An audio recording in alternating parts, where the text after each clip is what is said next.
Fill इस दुनिया में बचा हुआ आखिरी इंसान है। वो जो चाहे वो कर सकता है, उसे देखने वाला इस दुनिया में कोई भी नहीं है। अब वो बड़े से बड़े घर में रहता है, बढ़िया से बढ़िया चीजें यूज करता है और बढ़िया से बढ़िया खाना खाता है। लेकिन ऐसा वो कब तक ही कर सकता था? अकेला होने की वजह से उसकी दिमागी हालत बहुत ही ज्यादा खराब हो चुकी थी। वो ऐसी ऐसी हरकतें करता जो नॉर्मल तो बिल्कुल नहीं। वो बड़ी से बड़ी कार्स को आपस में टकरा कर ऐसे सेलिब्रेट करता जैसे उसने कितना बड़ा काम कर दिया हो। वो पूरा पूरा दिन शराब में ही नहाता और उसे ही पीता। जब भी रात को फिल सोने जाता तो भगवान से सिर्फ एक ही बात कहता, भगवान अगर तुम मुझे देख रहे हो तो प्लीज मेरे पास एक सुंदर सी लड़की को भेज दो जिसके साथ मैं दिन रात इंटीमेट हो सकूं। बस मुझे और कुछ नहीं चाहिए। अब एक दिन फिल को एक खूबसूरत लड़की मिल भी जाती है। अब फिल उस लड़की के साथ क्या क्या करेगा, चलिए जानते हैं। तो कहानी की शुरुआत में हमें बताया जाता है कि एक वायरस की वजह से पूरी दुनिया के सभी इंसान एक झटके में खत्म हो गए, लेकिन ऐसे में एक इंसान जिंदा बच गया जिसका नाम फिल है। फिल कई सालों से अपना ट्रक लेकर पूरे अमेरिका में घूम रहा है, लेकिन उसके बहुत ढूंढने पर भी उसे कोई भी जिंदा इंसान नहीं मिलता। अब वो एक जगह पर जाकर वहाँ के बोर्ड पर अलाइव इन टक्सन लिख देता है ताकि अगर कोई भी जिंदा हो तो वो इस बोर्ड को देखकर टक्सन में आ सके जहाँ उसे फिल मिल जाएगा। अब फिल टक्सन में अपने घर जाता है तो वो देखता है कि अब उसका घर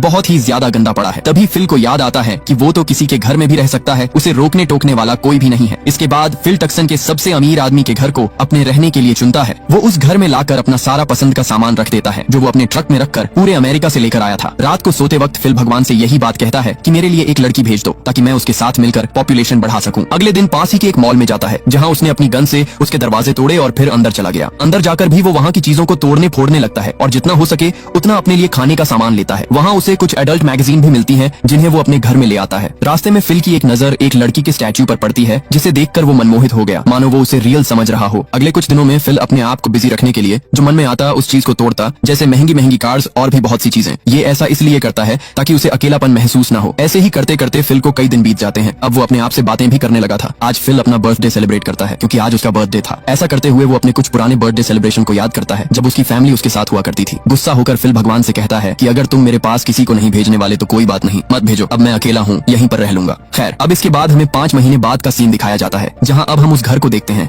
जो घर कम और कचरे का ढेर ज्यादा लग रहा था। दरअसल अब वो यहीं खाता है और यहीं गंदगी करता है क्योंकि उसका मानना है कि उसके सफाई करने का कोई भी फायदा नहीं है क्योंकि सिर्फ उसे ही तो यहाँ रहना है और न ही उसे कोई देख रहा है। फिल डेली की तरह अपनी शराब की बॉटल्स को पूल में डालकर उसमें नहाता है और उसे ही पीता है। उसने अपने पूल को ही अपना टॉयलेट बना रखा था क्योंकि अब उसे ऐसे ही रहना पसंद है। इसके बाद फिल पास ही के एक बार में जाता है जहाँ उसने कुछ बॉल्स को ही अपना दोस्त बना रखा था और तो उसने उनके नाम भी दे रखे थे। वो उनसे ही अपने दिल की सारी बातें करता। वो कहता है कि अगर मेरे पास कोई भी लड़की आ गई तो मैं जिंदगी में कभी उससे ना तो नाराज हूँगा और ना ही कभी उससे किसी तरह की शिकायत रखूंगा। इसके बाद रात में उसी लड़की के स्टैचू के पास जाता है और उससे कहता है कि मैं थोड़ा शर्मीला हूँ, मैं तुम्हें बहुत दिन से नोटिस कर रहा हूँ कि तुम मुझे ही देखती रहती हो, लेकिन मेरे अंदर इतनी हिम्मत नहीं है कि मैं तुमसे अपने दिल की बात कह दूं। ये कहकर फिल उसे किस कर लेता है, लेकिन जब उसने उसका हाथ पकड़ा तो उसका हाथ ही टूट गया। ये देखकर फिल अपने भ्रम से बाहर निकल आता है। अब फिल अपनी इस अकेलेपन की जिंदगी से पूरी तरह परेशान हो चुका था। अब वो और ज्यादा इस तरह नहीं रह सकता। आज वो एक पहाड़ पर जाकर वहाँ पर एक पत्थर पर अपना नाम और अपनी डेट ऑफ बर्थ लिखता है और उसके ऊपर RIP लिखता है। वो अपने बॉल्स दोस्तों से कहता है कि तुमने मेरे रहने में मेरा बहुत साथ दिया और मैं तुम्हें कभी नहीं भूलूंगा, लेकिन अब मैं इस तरह और ज्यादा नहीं रह सकता। इसके बाद वो उन्हें गुड बाय कहकर अपनी गाड़ी में बैठकर अपने आप को खत्म करने के लिए निकल जाता है। वो अपनी गाड़ी को फुल स्पीड में चलाने लगता है। वो अपने आप को खत्म कर ही देता, लेकिन तभी उसे कुछ दिखाई देता है। उसने अपनी गाड़ी से निकलकर देखा तो दूर कहीं पर धुआं निकल रहा था। ये देखकर फिल के मन में जीने की उम्मीद जाग गई। उसे पता था कि जरूर वहाँ पर कोई न कोई जिंदा है। इसके बाद वो जल्दी से उस जगह पर जाता है। वहाँ उसे कुछ सामान और किसी लड़की के कपड़े दिखाई देते हैं। वो उन्हें देखकर पागलों की तरह उन्हें सूंघने लगता है और तभी वो बेहोश हो जाता है। उसकी जब आंख खुली तो वो एक खूबसूरत लड़की की गोद में लेटा हुआ था। वो लड़की फिल को देखकर खुश थी और फिल को भी उसे देखकर अपनी आंखों पर विश्वास नहीं हो रहा था। वो उससे कहती है कि मुझे यकीन नहीं हो रहा कि तुमने मुझे ढूंढ लिया। ये कहकर वो लड़की फिल को किस कर लेती है, लेकिन फिर जब एक बार फिर से फिल की आंख खुलती है तो एक औरत उसे CPR दे रही थी जो देखने में ज्यादा खूबसूरत नहीं थी और उसकी उम्र भी फिल से ज्यादा थी। वो फिल से कहती है तुम बेहोश हो गए थे इसलिए मैं तुम्हें CPR दे रही थी और तो और तुमने अपने अंडरवेयर में ही टॉयलेट कर लिया था। तब फिल कहता है मैंने टॉयलेट नहीं किया था बल्कि वो तो मेरे पूल के पानी की वजह से गीला था। इसके बाद वो उसकी तरफ बढ़ने लगता है, लेकिन वो औरत अपनी गन निकालकर उससे कहने लगती है मुझसे दूर रहो और मेरे कपड़े नीचे रखो। तब फिल भी ऐसा ही करता है। इसके बाद वो औरत फिल से पूछती है कि क्या तुम अच्छे इंसान हो? तब फिल कहता है हाँ मैं अच्छा इंसान हूँ, तुम्हें मुझसे डरने की कोई भी जरूरत नहीं है। तब वो औरत कहती है क्या तुम ही वही इंसान हो जिसने अलाइव इन टक्सन लिखा था? तब फिल कहता है हाँ मैं वही हूँ। दरअसल बात ये है कि मैंने पिछले 2 सालों से किसी को भी नहीं देखा तो मुझे नहीं पता कि मुझे किसी के सामने कैसे पेश आना चाहिए। प्लीज मेरा यकीन करो, मैं अच्छा इंसान हूँ। तब वो औरत भी मान जाती है और उसे अपना नाम कैरोल बताती है। इसके बाद ये दोनों एक जगह पर बैठकर बातें करते हैं और कैरोल इन दोनों के लिए कॉफी बनाती है और बताती है कि मैं भी किसी जिंदा इंसान की तलाश में भटक रही थी। कैरोल को देखकर फिल के अरमानों पर पानी फिर चुका था। उसने तो सोचा था कि कोई सुंदर लड़की होगी, लेकिन ये तो निकली एक बूढ़ी औरत। खैर, इसके बाद फिल कैरोल को अपना घर दिखाने के लिए लेकर जाता है। रास्ते में फिल किसी भी ट्रैफिक रूल्स का पालन नहीं कर रहा था। ये देखकर कैरोल उसे ऐसा करने से मना करती है। तब फिल भी कैरोल के कहने पर ऐसा ही करता है। इसके बाद वो दोनों फिल के घर पहुंच जाते हैं जहाँ फिल उसे अपना गार्बेज पूल, टॉयलेट पूल और शराब वाला पूल दिखाता है। इसके बाद फिल उसे अपने घर के अंदर लेकर जाता है जहाँ उसके घर की हालत देखकर कैरोल दंग रह जाती है कि आखिर एक इंसान ऐसे कचरे में कैसे रह सकता है। यहाँ फिल कैरोल को अपनी लाई हुई पेंटिंग्स दिखाता है जो बहुत ही कीमती थी और उसने वो चुराई थी। अब कैरोल यहाँ फिल से उन मैगजीन के बारे में पूछती है जिस पर फिल उसे बताता है कि ये सब एडल्ट मैगजीन हैं जिन्हें मैं कभी कभी अकेला फील होने पर पढ़ता हूँ। कैरोल उससे कहती है कि मुझे लगता है कि तुम एक थर्की किस्म के इंसान हो। ये बात सुनकर फिल को गुस्सा आ गया और वो कैरोल को वापस से उसी जगह पर छोड़ आता है जहाँ से वो उसे लेकर आया था। अगली सुबह जब फिल उठता है तो वो देखता है कि कैरोल उसके घर की सफाई कर रही है। फिल उससे कहने लगता है कि तुम मुझसे बिना पूछे मेरे घर की सफाई क्यों कर रही हो। तब गुस्से में कैरोल सारा कचरा वहीं पर गिरा देती है। फिल उससे कहता है कि अच्छा चलो बताओ हम इसे किस तरह साफ कर सकते हैं, जिस पर कैरोल उसे बताती है कि इसे साफ करने के लिए हमें एक क्लीनर की जरूरत पड़ेगी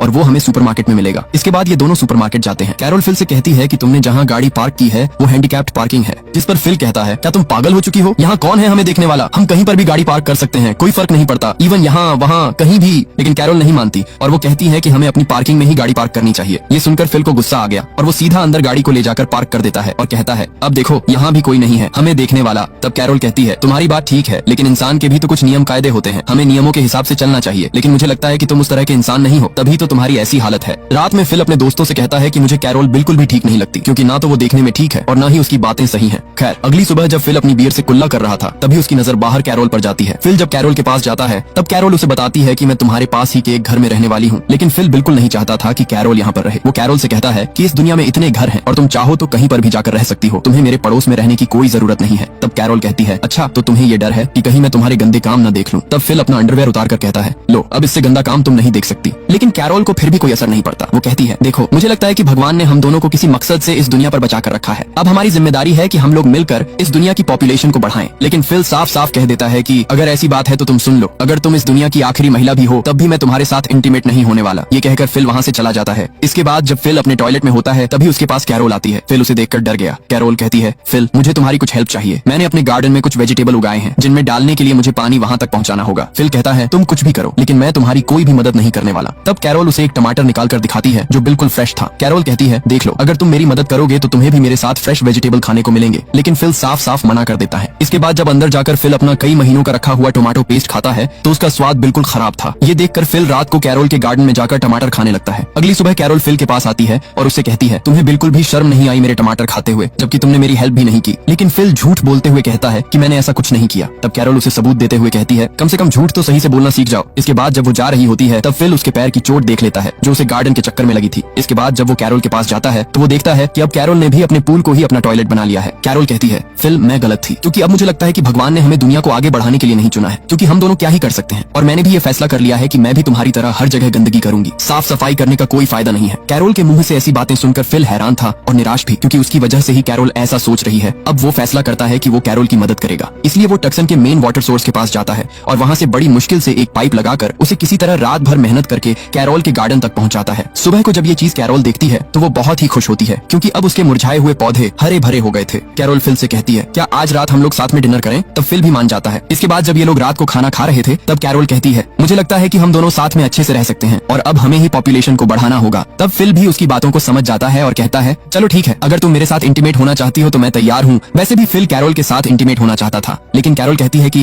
मैं तुम्हारे साथ ऐसे इंटीमेट नहीं होंगी, बल्कि पहले मैं तुम्हारे साथ शादी करना चाहती हूँ और फिर हम ये सब कर सकते हैं। ये सुनकर फिल ऐसा करने से साफ साफ मना कर देता है और वहाँ से जाने लगता है। लेकिन तभी फिल को याद आता है कि ऐसे तो वो कभी उसके साथ इंटीमेट ही नहीं हो पाएगा, इसलिए वो कैरोल की बात मानते हुए उसके साथ शादी करने के लिए तैयार हो जाता है, जिससे कैरोल बहुत खुश होती है। लेकिन फिल इस चीज से ज्यादा खुश नहीं था क्योंकि उसे शादी से कोई मतलब ही नहीं था। इसके बाद कैरोल और फिल जाकर चर्च में शादी कर लेते हैं। लेकिन जब वो लोग बाहर आए तो फिल ने देखा कि वहाँ पर काफी सारे लोग अभी भी जिंदा हैं और तभी फिल की आंख खुलती है और हमें पता चलता है कि ये सब सिर्फ फिल का एक सपना था। तभी रात में ही कैरोल फिल के लिए कुछ खाना लाती है जो उसने अपने हाथों से बनाया था। दरअसल कैरोल को अब फिल की बहुत चिंता है और वो हर तरीके से उसका ख्याल रखेगी। कैरोल फिल से कहती है अब क्योंकि यहाँ पर कोई नहीं है इसलिए हम दोनों में से किसी को प्रेसिडेंट बनना होगा, मैं चाहती हूँ कि तुम प्रेसिडेंट बनो। तब कैरोल के कहने पर फिल भी मान जाता है। अगले दिन कैरोल अपनी शादी के लिए बहुत ही लगन के साथ तैयारियां करने लगती है। इधर फिल सीधा उस स्टैच्यू के पास जाता है। वो उससे कहता है आज मेरी कैरोल के साथ शादी है, लेकिन तुम्हें और मुझे पता है कि हम दोनों के बीच कितना प्यार है, भले ही मैं शादी कर लूं लेकिन मैं तुम्हें नहीं भूल पाऊंगा। इतना कहने के बाद फिल चर्च में आ जाता है। कैरोल तो यहाँ पूरी तैयारी से आई थी लेकिन फिल ने तो अपने कपड़े तक चेंज नहीं किए। ये देखकर कैरोल को अजीब तो लगा लेकिन फिर भी वो इस चीज को ज्यादा नोटिस नहीं करती। अब सारी बातें होने के बाद जब सबसे जरूरी रिंग पहनाने की बारी आती है तो कैरोल देखती है कि फिल तो रिंग लाना ही भूल गया। शादी में इतनी जरूरी चीज को भूल सकता है। ये देखकर कैरोल समझ गई कि वो फालतू में ही एफर्ट डाल रही है जब फिल को इस चीज में कोई इंटरेस्ट ही नहीं है। कैरोल गुस्सा होकर कार लेकर अपने घर चली जाती है। इसके बाद फिल भी अपनी गलती मानते हुए कैरोल के घर जाता है, लेकिन कैरोल दरवाजा नहीं खोलती। ये देखकर फिल दरवाजा ही तोड़ देता है। फिल ने जब अंदर जाकर देखा तो उसके तो होश ही उड़ गए क्योंकि कैरोल ने अपने रूम को बहुत ही अच्छी तरह डेकोरेट कर रखा था। जिसमें उसे बहुत मेहनत लगी थी। इसके बाद फिल कैरोल के पास जाता है। वो कहता है कि मैं तुमसे कुछ बात करना चाहता हूँ, पर कैरोल कहती है कि मैं तुमसे कोई भी बात नहीं करना चाहती। फिल कहता है, देखो मैंने जो किया मुझे ऐसा नहीं करना चाहिए था, इसके लिए मैं शर्मिंदा हूँ, लेकिन जैसा तुम सोचती हो वैसा मैं तुम्हारे बारे में कुछ भी नहीं सोचता। दरअसल बात यह है कि मैं काफी वक्त से अकेला रह रहा था, तो मेरी दिमागी हालत भी खराब हो गई थी, इसलिए मुझे किसी भी चीज में इंटरेस्ट नहीं आता, लेकिन अब हम दोनों एक साथ रह सकते हैं। फिल की ऐसी बातें सुनकर कैरोल भी उसे माफ कर देती है। इसके बाद फिल कैरोल को एक ज्वेलरी शॉप में लेकर जाता है, जहाँ से कैरोल बहुत सी रिंग सिलेक्ट करती है और फिर फिल चर्च में जाकर कैरोल को सारी रिंग पहना देता है और अब फाइनली इनकी शादी हो जाती है। रात में ये दोनों एक दूसरे के साथ इंटीमेट होते हैं, लेकिन फिल को इस चीज में ज्यादा फील नहीं आ रहा था। इसके बाद अगले दिन कैरोल भी फिल के साथ मिलकर वो सारे पागलपन वाले काम करती है जो फिल करता था। कैरोल को भी इसमें मजा आता है। फिर फिल कैरोल को अपनी स्टैच्यू गर्लफ्रेंड से मिलवाता है, जिसे देखकर कैरोल गुस्से में उसे तोड़ देती है। इसके बाद जब ये लोग गाड़ी से कहीं जा रहे थे, तभी उनकी गाड़ी से एक दूसरी गाड़ी टकरा जाती है। फिल जब बाहर निकलकर देखता है तो उस गाड़ी में से एक खूबसूरत लड़की निकलती है। उसे देखकर फिल एकदम सुन्न रह गया। उसे समझ नहीं आ रहा था कि वो कैसे रिएक्ट करे। वो लड़की अपना नाम मेलिसा बताती है। मेलिसा भी इन्हें देखकर बहुत ही ज्यादा खुश थी। वो इन्हें बताती है कि मैं बहुत दिनों से भटक रही थी, लेकिन फिर मैंने एक बोर्ड पर अलाइव इन टक्सन लिखा हुआ देखा, तब मैं यहाँ पर आई हूँ। इसके बाद ये दोनों मेलिसा को अपने साथ लेकर जाते हैं। फिल बताता है कि वो बोर्ड मैंने ही लगाया था, मुझे पता था कि तुम जैसी कोई खूबसूरत लड़की मुझ तक जरूर आएगी। अब तभी कैरोल कहती है कि हम दोनों कपल हैं और हमने अभी अभी शादी की है। ये बात फिल को ठीक नहीं लगती, क्योंकि वो मेलिसा को ये बात बताना नहीं चाहता था।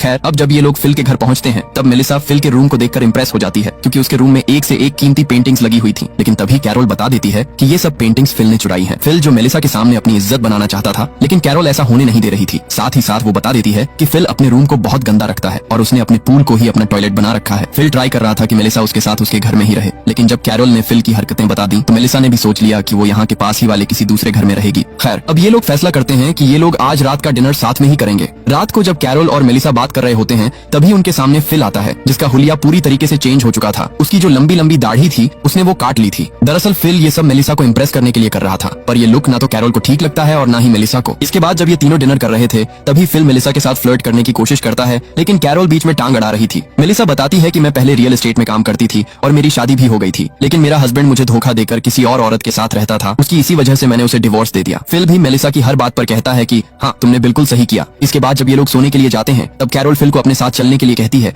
ताकि ये लोग इंटीमेट हो सकें, लेकिन फिल साफ साफ मना कर देता है और कहता है, देखो बात कुछ ऐसी है कि मैं अभी ये सब नहीं कर सकता, क्योंकि मेरा मन नहीं है और मुझे कुछ भी ठीक नहीं लग रहा। हम लोग कभी और ये काम कर लेंगे। तब कैरोल फिल से कहती है, कहीं ये बात तो नहीं है कि तुम मेलिसा को तो पसंद नहीं करने लग गए। तब फिल कहता है, तुम कैसी बातें कर रही हो, मेरा बस मन नहीं है। अब कैरोल को क्या पता था कि असली वजह तो यही है। खैर, रात को जब फिल सो रहा होता है, तभी उसके पास मेलिसा आती है और उसे अपने साथ कुछ दिखाने के लिए लेकर जाती है। फिल भी तैयार हो जाता है। उसे लग रहा था कि जो वो सोच रहा है, मेलिसा उसे उसी काम के लिए बुला रही है। जब वो उसके पीछे पीछे एक कमरे में गया तो वहाँ कैरोल थी। ये देखकर फिल डर गया और उसकी आंख खुल गई। दरअसल ये सब बस फिल का सपना था। इसके बाद अगले दिन जब मेलिसा फिल के पास जाती है, तो वो देखती है कि फिल वर्कआउट कर रहा है। ये सब फिल सिर्फ मेलिसा को इम्प्रेस करने के लिए कर रहा था, ताकि उसे लगे कि फिल कितना फिट है। मेलिसा उसे बाहर ले जाकर पूछती है कि आखिर मेरे घर के बाहर ये कार किसकी है। तब फिल कहता है कि तुम्हारे घर के बाहर है तो तुम्हारी ही होगी। वो उसे बताता है कि मैंने गलती से जो तुम्हारी गाड़ी खराब कर दी थी, उसके बदले में मैंने ही तुम्हें ये गिफ्ट दिया है। इसके बाद कैरोल फिल से कहती है कि तुम मेलिसा को तो नई से नई कार गिफ्ट कर रहे हो और तुमने जो मेरा ये दरवाजा तोड़कर डाल दिया है, तुमसे ये ठीक नहीं हो रहा। तब फिल कहता है, तुम टेंशन मत लो, मैं तुम्हारे दरवाजे को भी ठीक कर दूंगा। इसके बाद कैरोल मेलिसा को अपनी शादी की पिक्चर दिखाती है जो उसने खुद बनाई थी। अब जब फिल कैरोल का दरवाजा ठीक कर रहा था, तभी उसके पास मेलिसा आती है। वो फिल से कहती है कि अगर तुम्हारे पास टाइम हो तो तुम दोनों मेरे घर बियर पीने के लिए आ जाना। तब फिल कहता है, हाँ क्यों नहीं, आखिर मैं तुम्हारी बात को मना कैसे कर सकता हूँ। लेकिन फिल उससे झूठ बोलता है कि कैरोल की तबीयत खराब है